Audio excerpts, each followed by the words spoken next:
नमस्कार दोस्तों, क्या आप जानते हैं कि जेनी कैलिपर क्या होता है? आउटसाइड कैलिपर क्या होता है? इनसाइड कैलिपर क्या होता है? यदि आप लोग ये नहीं जानते हैं, तो आइए इस वीडियो में हम लोग जानेंगे इनसाइड कैलिपर, आउटसाइड कैलिपर और जेनी कैलिपर के बारे में। ठीक है? ये किस तरह से जॉब को ना इनसे मापा जाता है और ये प्रत्यक्ष मापी औजार हैं कि अप्रत्यक्ष मापी औजार हैं, ठीक है? तो ऐसे ही वीडियो को पाने के लिए आप हमारे चैनल आईटीआई प्रो को सब्सक्राइब ज़रूर कर लें, ठीक है? साथ ही साथ बेल के आइकन को भी प्रेस कर लें, जिससे कि आने वाली वीडियो का नोटिफ़िकेशन आपको मिल सके, ठीक है? चलिए। और आपको बता दें कि आपने अभी तक हमारे एंड्रॉयड एप्लीकेशन को नहीं डाउनलोड किया है, तो एंड्रॉयड एप्लीकेशन को भी डाउनलोड कर लें, ठीक है? जिससे आप घर बैठे कोचिंग कर सकते हैं, पढ़ सकते हैं और एप्लीकेशन डाउनलोड करने के बाद यदि आप एमपी ट्रेनिंग आईटीआई ऑफिसर की तैयारी कर रहे हैं, तो हमारा ये वाला कोर्स आप ज़रूर जॉइन करें, ठीक है? ये इस कोर्स में एक बुक है और रिकॉर्डेड लेक्चर हैं, ठीक है? चलिए। जेनी कैलिपर के बारे में हम लोग जानते हैं, ठीक है? जेनी कैलिपर और आउटसाइड कैलिपर और इनसाइड कैलिपर। इन सभी के बारे में हम ये जानते हैं कि इनसे वर्कपीस का डायमीटर मापा जाता है। लेकिन कौन-सा प्रत्यक्ष मापी औजार है कि अप्रत्यक्ष मापी औजार हैं, ठीक है? तो ये आपके अप्रत्यक्ष मापी औजार हैं, ठीक है? आउटसाइड कैलिपर क्या है? आपके अप्रत्यक्ष मापी औजार हैं, ठीक है? तो सबसे पहले हम जानते हैं कि कैलिपर क्या होते हैं, ठीक है? सबसे पहले हम ये जानते हैं कि कैलिपर क्या होते हैं, ठीक है? तो देखिए, कैलिपर कैलिपर क्या है? कैलिपर एक अप्रत्यक्ष मापी औजार है, ठीक है? अप्रत्यक्ष मापी औजार है ना? 2 तरह के औजार होते हैं, एक प्रत्यक्ष मापी होता है, एक अप्रत्यक्ष मापी होता है। तो प्रत्यक्ष और अप्रत्यक्ष को समझ लेते हैं। जिस मेजरिंग इंस्ट्रूमेंट से यदि हम माप ले रहे हैं और उसकी माप हम यदि सीधे तौर पर पढ़ लेते हैं, ठीक है? तो उसको हम बोलते हैं प्रत्यक्ष मापी औजार। और जिस किसी इंस्ट्रूमेंट से यदि हम माप ले रहे हैं और उसकी रीडिंग पढ़ने के लिए हमें किसी सहायक औजार की ज़रूरत पड़ती है, उसको हम बोलते हैं अप्रत्यक्ष मापी औजार। जैसे आपका स्टील रूल जैसे आपका स्टील रूल क्या है? आपका जो स्टील रूल है, वो क्या है? वो आपका प्रत्यक्ष मापी औजार है। क्यों? क्योंकि देखिए, यहाँ पर क्या हो रहा है, स्टील रूल में यहाँ पर क्या हो रहा है कि रीडिंग दी हुई है। ये देखिए, यहाँ देखिए 0 है ना? 0 है, 1 है, 2 है, इस तरीके से। तो यदि हम स्टील रूल से मापेंगे, तो हमारा माप क्या कहलाएगा? प्रत्यक्ष माप कहलाएगा, क्योंकि हम यहीं पर सीधे रीडिंग पढ़ ले रहे हैं। यदि हम कैलिपर के माध्यम से मापेंगे, तो वो माप लिया हुआ माप क्या कहलाएगा? अप्रत्यक्ष माप कहलाएगा। इनडायरेक्ट रीडिंग मेजरिंग इंस्ट्रूमेंट कहलाएगा, ठीक है? और एक होता है डायरेक्ट। तो आपका स्टील रूल और उसके अलावा वर्नियर, ठीक है? वर्नियर कैलिपर, है ना? माइक्रोमीटर, ये सब प्रत्यक्ष मापी औजार हैं। ये सब क्या है? प्रत्यक्ष मापी औजार हैं और अप्रत्यक्ष मापी औजार हैं। तो बाकी चीज़ों को हम बाद में समझेंगे। हम इतना समझ गए हैं कि ये हमारे अप्रत्यक्ष मापी औजार हैं, ठीक है? ये क्या हैं? अप्रत्यक्ष मापी औजार हैं।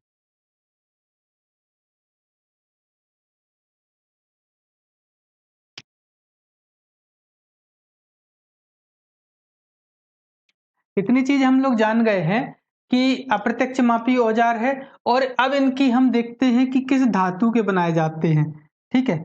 किस धातु के बनाए जाते हैं? तो ये आपके माइल्ड स्टील के बनाए जाते हैं। किसके बनाए जाते हैं? माइल्ड स्टील के बनाए जाते हैं, ठीक है? और इनके जो वर्किंग पॉइंट हैं और वर्किंग पॉइंट समझ रहे हैं? वर्किंग पॉइंट क्या होते हैं? केस हार्ड होते हैं, केस हार्ड किए हुए होते हैं। ठीक है, समझ गए? वर्किंग पॉइंट होते हैं ये वाले, ये जो वर्किंग पॉइंट है जो जॉब के साथ वर्किंग में आते हैं उसको हम वर्किंग पॉइंट बोलते हैं, है ना? जो जॉब के साथ वर्किंग में आते हैं उसको हम वर्किंग पॉइंट बोलते हैं। तो ये आपके कैसे होते हैं? केस हार्ड किए हुए होते हैं। और ये किस धातु के बनाया जाता है? तो ये माइल्ड स्टील का बनाया जाता है, मृदु इस्पात का बनाया जाता है। ठीक है, माइल्ड स्टील, मृदु इस्पात, है ना, इस्पात का बनाया जाता है ना? अब ये हमारे कितने इन ये आपके अब पूछेंगे कि कितने प्रकार के होते हैं। तो ये एक जॉइंट के अनुसार, है ना, जॉइंट के अनुसार और शेप के अनुसार, ठीक है, जॉइंट के अनुसार और शेप के अनुसार ये अलग-अलग प्रकार के होते हैं। सबसे पहले हम जॉइंट के अनुसार देखें, ठीक है? सबसे पहले यदि हम जॉइंट के अनुसार यदि देखते हैं, है ना? जॉइंट के अनुसार तो पहला जॉइंट क्या है? पहला ये एक होता है फर्म जॉइंट और दूसरा होता है स्प्रिंग जॉइंट। एक होता है कितना? फर्म जॉइंट और दूसरा होता है स्प्रिंग जॉइंट। फर्म जॉइंट क्या होता है? जिसमें एक रिवेट के माध्यम से इसको जोड़ा जाता है। ठीक है? जैसे कि यहाँ पर जोड़ा गया है। यहाँ पर ये देखिए, ये यहाँ पर एक रिवेट के माध्यम से इसको जोड़ा गया है। यहाँ देखिए, ठीक है? ये इसको रिवेट के माध्यम से यहाँ पर जोड़ा गया है। ठीक है? रिवेट के माध्यम से क्या किया है? जोड़ा गया है।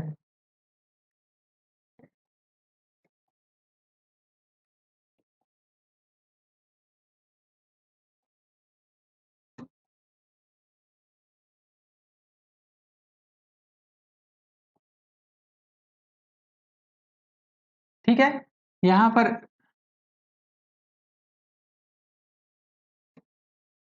ये हो गया, इसको क्या किया गया है? इसको रिवेट के माध्यम से जोड़ा गया है। ठीक है? रिवेट के माध्यम से। तो ये हो गया हमारा फर्म जॉइंट कैलिपर। यहाँ मैं लिख देता हूँ फर्म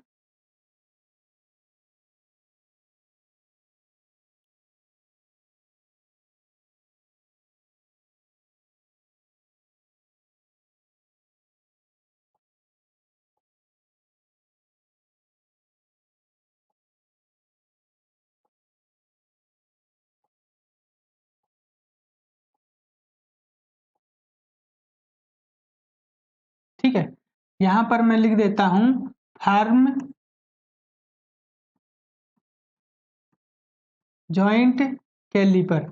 ठीक है, फर्म जॉइंट क्या है? क्योंकि इसको स्प्रिंग के माध्यम रिवेट के माध्यम से जोड़ा गया है, रिवेट के माध्यम से जोड़ा गया है, इसलिए ये हमारा फर्म जॉइंट कैलिपर है। अब देखिए, अब दूसरा है आपका, एक होता है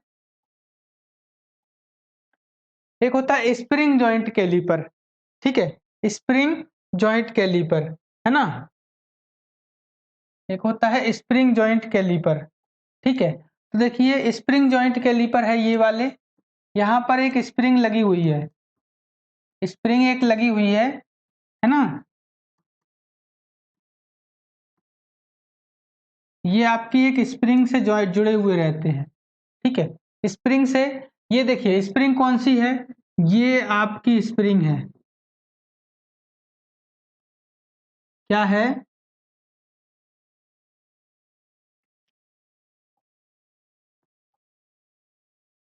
ये जो है ये आपकी स्प्रिंग है। ठीक है, ये देख रहे हैं इसके अंदर ये स्प्रिंग है, स्प्रिंग के माध्यम से ये जुड़ते हैं। ठीक है, और इनसे काम करना, ये स्प्रिंग जॉइंट कैलिपर से ये थोड़ा सा रीडिंग इनसे सेट करने में आसानी होती है। तो ये अधिकतर यही प्रयोग किए जाते हैं, है ना? क्यों? क्योंकि इसमें ये इनको एडजस्ट करते हैं ना, तो वो नट और बोल्ट के द्वारा करते हैं, है ना? ये देखिए यहाँ पर एक एडजस्टिंग स्क्रू लगे हुए हैं, इनको नट और बोल्ट के द्वारा एडजस्ट किया जाता है। बाकी सेम वही है, माइल्ड स्टील के ये बनाए जाएंगे, वर्किंग पॉइंट इनके केस हार्ड किए हुए होते हैं, है ना? माइल्ड स्टील के ये बनाए जाते हैं। वर्किंग पॉइंट इनके केस हार्ड के होते हैं और 150 से 200 मिलीमीटर 300 मिलीमीटर तक की लंबाई में ये मिलते हैं। ठीक है, तो ये हो गए कौन कौन से, एक तो आपका स्प्रिंग जॉइंट हो गया और एक फर्म जॉइंट हो गया। अब देखिए ये अकॉर्डिंग टू यूज के अनुसार ये दो होते हैं। कैसे, एक तो इनसाइड कैलिपर होता है, तो ये आपका इनसाइड कैलिपर है। ये कौन सा है, फर्स्ट वाला इनसाइड है ना। ये आपका कौन सा है, इनसाइड कैलिपर। ये आपका कौन सा है, इनसाइड।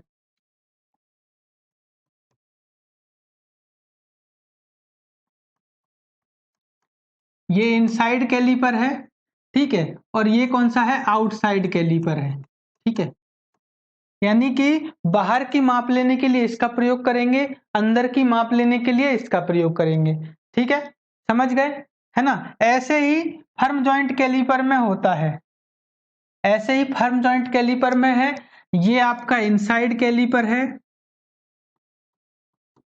ये आपका इनसाइड है, और ये वाला आउटसाइड कैलिपर है।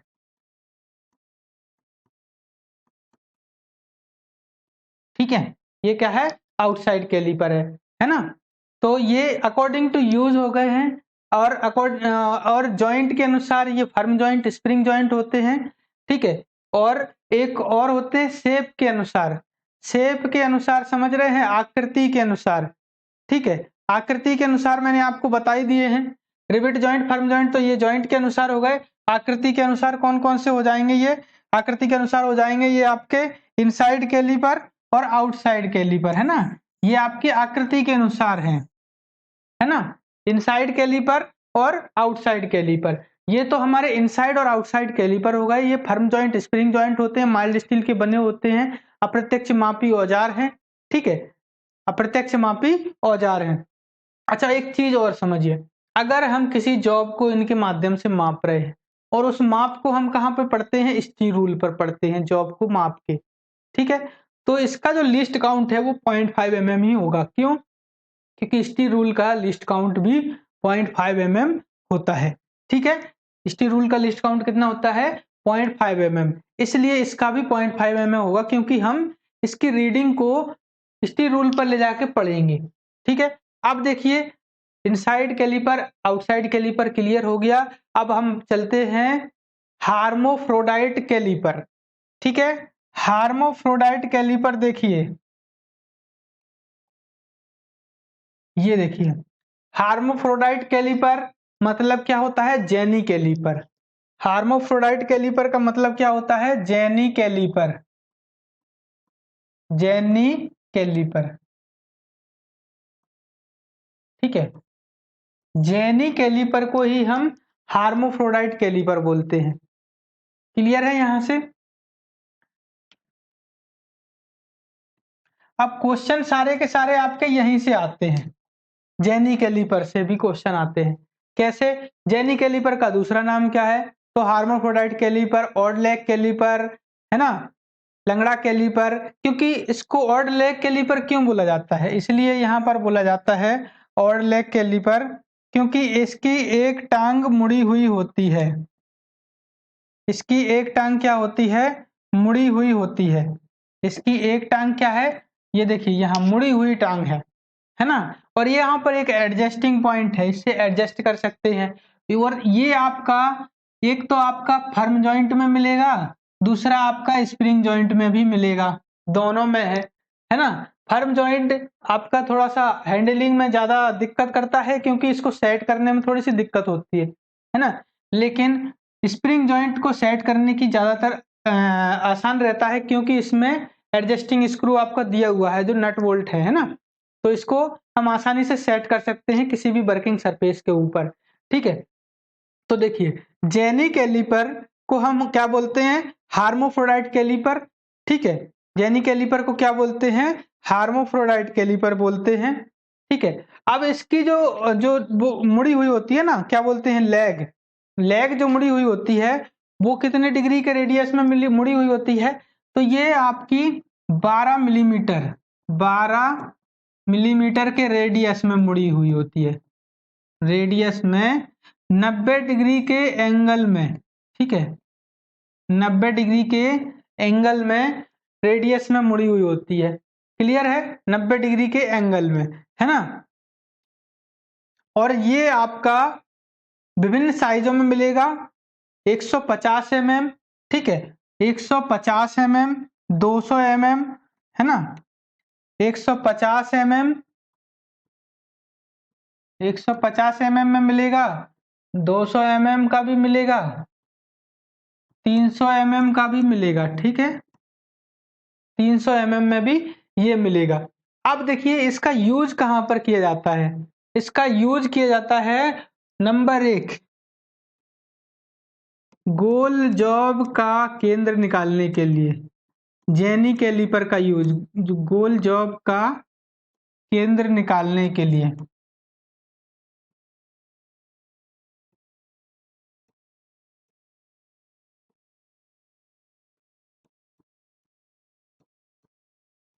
ठीक है, नंबर 2, है ना, और किनारे से समानांतर लाइनें खींचने के लिए भी। ठीक है, किनारे से समानांतर लाइनें खींचने के लिए भी। ठीक है, और किनारे से कहा समानांतर लाइनें खींचने के लिए, मतलब कि जॉब के किनारे से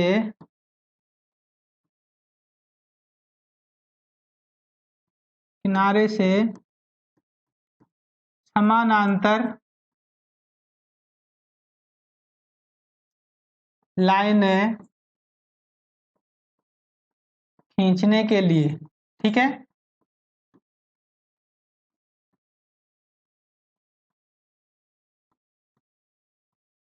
क्लियर है।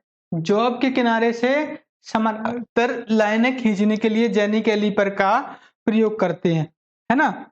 और एक विशेष बात, ये जो है ना, ये जेनी कैलिपर क्या है, मार्किंग टूल है। मार्किंग टूल है। क्या करते हैं हम इससे, इससे करते हैं मार्किंग। ठीक है, मार्किंग करते हैं। और इसका जो लिस्ट काउंट होता है वो होता है आपका मीट्रिक में।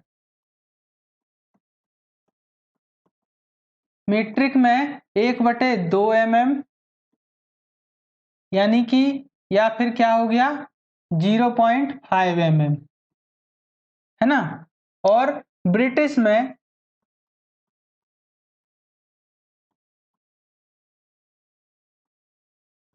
ब्रिटिश पद्धति में कितना हो गया 1/64 इंच, 1/64 इंच। ठीक है, 1/64 इंच। तो ये क्लियर हो गया आपका। यहां से आपका जेनी कैलिपर क्लियर हो गया है, आउटसाइड कैलिपर का भी क्लियर हो गया है चैप्टर, है ना। डिटेल में इसके अलावा और कुछ नहीं है ना। अब यहां पर हम बात करते हैं कि किन किन चीजों का हम इससे माप ले सकते हैं। तो देखिए, लंबाई, चौड़ाई, मोटाई और बाहरी व्यास, है ना, जो बाहरी व्यास, लेकिन अप्रत्यक्ष माप इसे ले सकते हैं। ठीक है, अब देखिए किसी अंदरूनी स्लॉट, ग्रुप की चौड़ाई, सुराख का अंदरूनी व्यास, ये सब भी हम इससे माप सकते हैं, लेकिन अप्रत्यक्ष माप, इनडायरेक्ट रीडिंग आएगी। ठीक है, डायरेक्ट रीडिंग नहीं आएगी, क्योंकि ये डायरेक्ट रीडिंग मेजरिंग इंस्ट्रूमेंट नहीं है, ये है indirect reading measuring instrument. Clear है। तो यहां से हमारी कैलिपर का चैप्टर जो है ना, वो क्लियर हो गया है। ठीक है, कैलिपर का टॉपिक क्लियर हो गया है। अब मैं आपसे बोलूंगा कि आप ITI पुर का जो यूट्यूब चैनल है उसको कर ले सब्सक्राइब पहले। ठीक है, और उसको सब्सक्राइब करने के बाद एप्लीकेशन को डाउनलोड करें। ठीक है, और एप्लीकेशन को डाउनलोड करके आप घर बैठ के आप क्या कर सकते हैं, घर पर बैठ के, है ना, एप्लीकेशन को डाउनलोड करने के बाद घर पर बैठ के आप कोचिंग कर सकते हैं। ठीक है, और आप कोई भी एग्जाम की भी तैयारी कर रहे हो, चाहे ऑर्डिनेंस फैक्ट्री का एग्जाम हो, DRDO का हो, DMRC का हो, या फिर बेल का एग्जाम हो, या फिर HAL का एग्जाम हो, सेल का एग्जाम हो, या फिर BHEL का भारत हेवी इलेक्ट्रिकल का एग्जाम हो, भाभा एटॉमिक रिसर्च सेंटर की यदि आप तैयारी कर रहे हैं, इसरो की आप तैयारी कर रहे हैं, एनसीएल की आप तैयारी कर रहे हैं, रेलवे या एएलपी असिस्टेंट लोको पायलट में आपने यदि फॉर्म भरा है, तो आप ये सभी तैयारियां Madhya Pradesh training officer NPCIL सारे के सारे एग्जाम्स की तैयारियां घर बैठ के कर सकते हैं। ठीक है, और आपको ये एप्लीकेशन गूगल प्ले स्टोर पर भी मिल जाएगा, है ना? गूगल प्ले स्टोर पर भी ये मिल जाएगा। साथ ही एप्लीकेशन डाउनलोड करने के बाद आप ये कोर्स भी ज्वाइन कर सकते हैं। 489 का ये कोर्स है डिस्काउंट के बाद, है ना? ये मध्य प्रदेश ट्रेनिंग ऑफिसर की वैकेंसी अभी आई हुई है, उसके लिए ये आपका कोर्स है। ठीक है, तो 1 साल की इसमें वैलिडिटी रहेगी। इसके अंदर एक बुक है 150 पेज की, ठीक है, और आपके रिकॉर्डेड लेक्चर हैं और कुछ लाइव क्लासेस भी इसमें होंगी। जो रिकॉर्डेड लेक्चर हैं उनकी पीडीएफ्स भी वहीं पर मिल जाएंगे आपको। ठीक है, इतना इस कोर्स में है। तो फिर मिलते हैं नेक्स्ट वीडियो में। ठीक है, वीडियो आपको कैसी लगी कमेंट करके बताएं, और अच्छी लगी हो तो वीडियो को लाइक शेयर जरूर कर देना। धन्यवाद। जय हिंद।